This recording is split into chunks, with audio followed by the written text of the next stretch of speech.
Welcome to McPlum, simple solutions served daily. In this video, I will show how to make canned corn in the microwave. Drain the can, add a tablespoon of butter and a pinch of salt, cover the bowl with a microwave-safe plate or damp paper towel, and microwave on high for 2 to 3 minutes depending on quantity.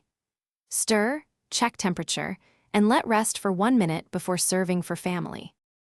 Use a microwave-safe bowl and avoid metal, then heat in short intervals to prevent overcooking. Stir halfway through to distribute heat evenly and test a kernel for doneness. For creamier results, stir in cream cheese or a splash of milk after heating, and add lemon or smoked paprika to brighten flavor. Store leftovers promptly in the fridge to preserve texture and taste. Do not microwave corn in the unopened can as pressure can build. Avoid overheating, which causes rubbery texture and flavor loss. Always use oven mitts to remove hot containers and let the bowl rest 1 minute to even temperature. Do not leave microwave unattended while heating oils or butter. Covering the bowl prevents splatter and speeds heating. Also cut large kernels in half for even. Thanks for watching. Stay juicy and subscribe.